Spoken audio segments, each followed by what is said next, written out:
Direct collisions type 3 wall. So this is an interesting question, I suppose, when we get to the second part of the collision question. But it's two spheres moving towards a wall, where the first sphere is going to hit Q, and Q will then take off, and Q will then collide with the wall and come back. And then in the second part of the question, we're looking for the range of values for which there will be a second collision between the spheres.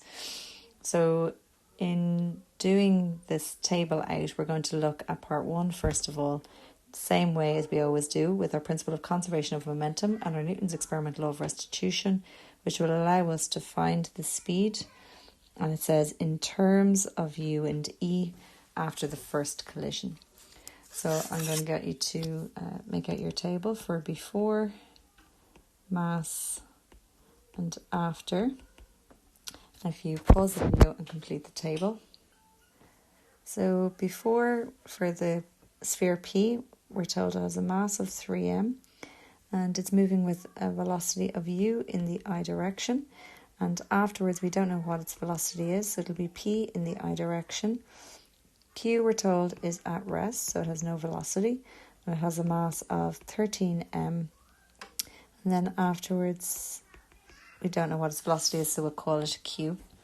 So we're going to set up our first equation using our principle of conservation of momentum. In other words, m1u1 plus m2u2 equals m1v1 plus m2v2.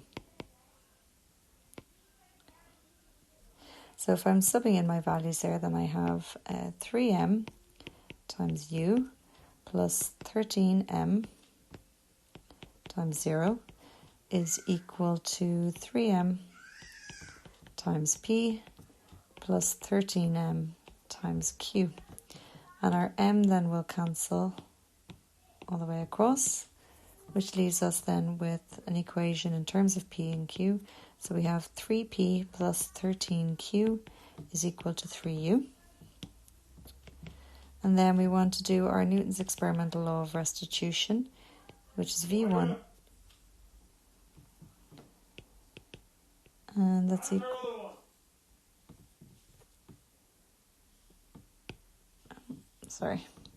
So v1 minus v2 is equal to minus e times u1 minus u2. So again, all on page 51 of our maths tables for our equations. So if we're subbing in our values there, then we have p minus q is equal to minus e times u minus 0. In other words, p minus q is equal to minus eu is our second equation. So if we look at both of those equations as simultaneous equations, if I just go back there, I'm going to multiply the second one by 13. So we have 3p plus 13q is equal to 3u. If I multiply the second one by 13, we have 13p minus 13q is equal to minus 13eu. So lining those up, my q's are gone. And that gives me 16p is equal to 3u minus 13eu. And if I take out u as being common there, that leaves me with 3 minus 13e. So that gives me u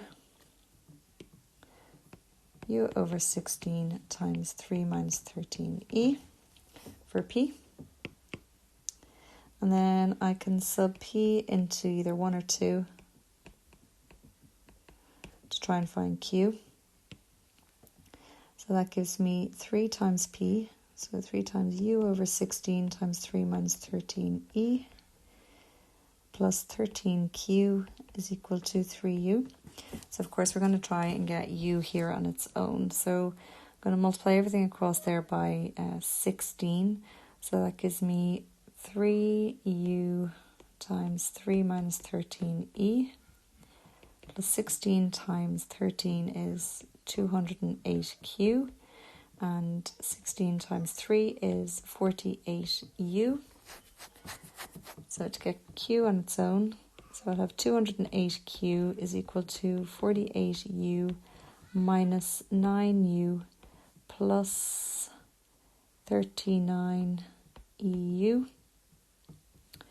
And then I want to simplify that to get Q on its own.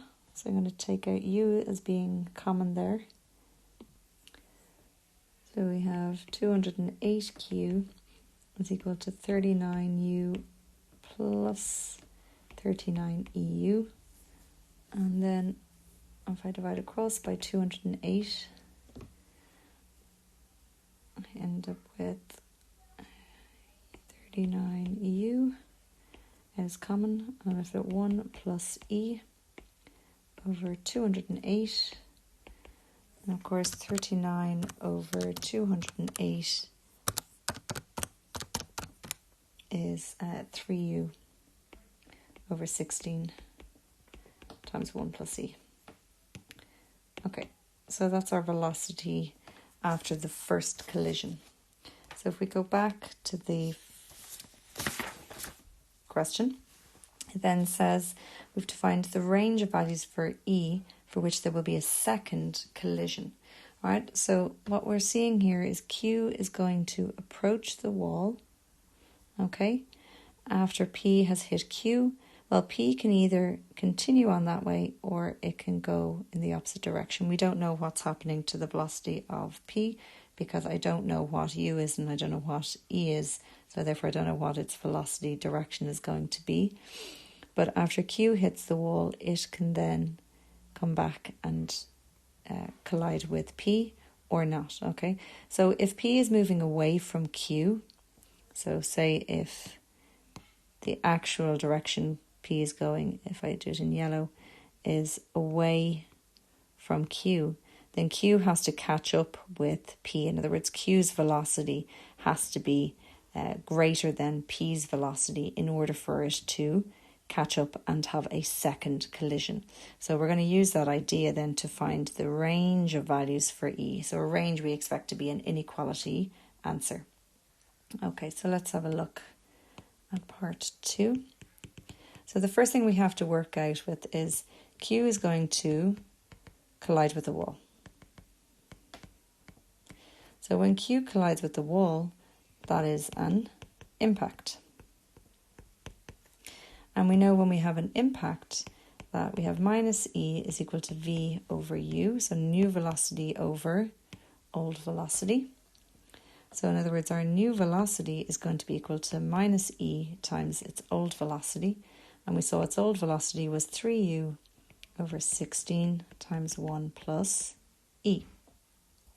Okay? So in other words, there's a change in direction there. So we said there then if it's going to catch up, the second collision is going to occur, then we would expect Q's velocity to be greater than P's velocity if P is moving in the opposite direction. So because we don't know what these velocities are and which way they're moving, what I'm going to do is I'm going to take the absolute value of Q's velocity and I'm going to take the absolute value of P's velocity and I'm going to give P a change in direction. In other words, that's going to be moving away from Q. And I'm going to say, well, Q has to be faster than P. So again, if we just draw our diagram there, there's the wall. So what I'm saying is we have P and we have Q. Q has hit the wall and it's now rebounding off the wall. And I'm going to take it that P is moving away from Q. So I have to give it a change in direction sign. And therefore for Q to catch up with P, its velocity has to be greater than P. Okay? So therefore the absolute value of Q's velocity there would be E times 3U over 16 times 1 plus E. So the absolute value being the positive value. And the absolute value of P's velocity, well, P's velocity we said was U over 16, 3 minus 13E. And then if I change its sign, so that's U times 3 minus 13E over 16. And now what I need to do is try and get E on its own here. So I can see that I have a lowest common denominator there is 16. I can multiply both sides across by 16 without changing the inequality sign. That's fine. And if I multiply out my brackets here, then I have 3EU times 1, 3EU times E. So that's 3E squared EU. And that's greater than minus 3U plus 13 EU. And I can see then that if I bring everything to one side, that gives me 3E squared U. And that's going to be minus 10 EU. And then that's plus 3U greater than 0. And of course then if I factor out U there as being common, I have 3E squared minus 10E plus 3 greater than 0. Okay, so if I'm looking at the range of values there, both of those must multiply to give you 0 or add to give you 0. So I'm going to solve for my E.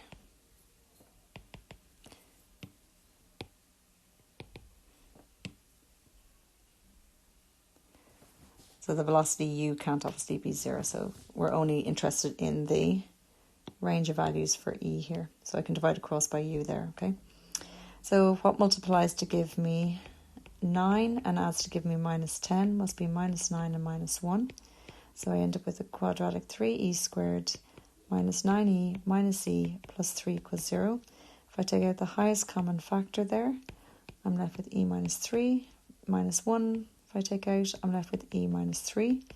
E minus 3 is now common, which leaves me with 3E minus 1 equals 0. So in other words, if both of those factors equal 0, E minus 3 equals 0, in other words, E equals 3, or 3E minus 1 equals 0, in other words, E equals a third. Now, it is not possible for E to be equal to 3 because we know our values for the coefficient of restitution must lie between 1 and 0. So let's have a look at this as a graph. Well, this is a quadratic graph. It's a positive value for the coefficient of E squared, and it cuts the x-axis at these values of a third and 3.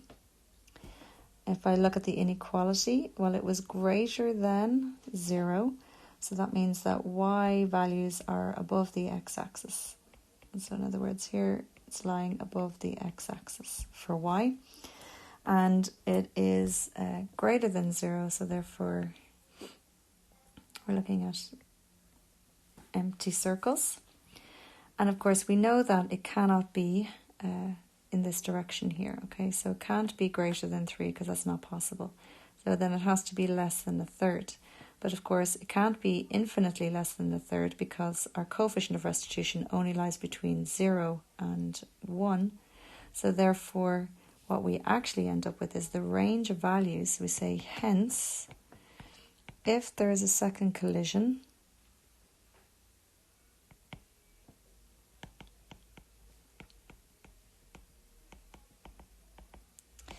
then E basically has to be less than a third. And of course it can't be less than 0. So the range of values is between 0 and a third.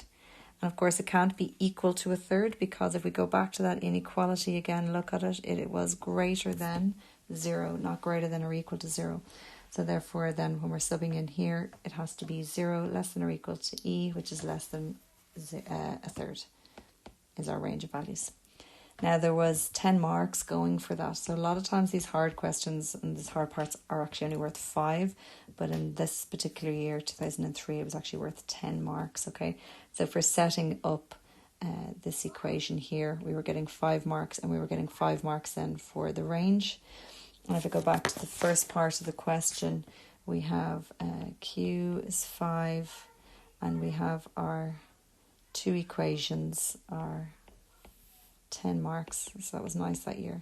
So we had 5 for each equation, 5 for solving for the velocities, and then 10 for getting out the range of values.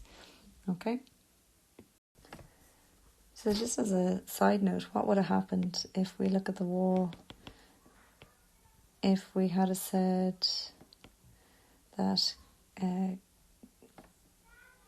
Q has hit the wall and we looked at its new velocity, and what if P didn't actually change direction?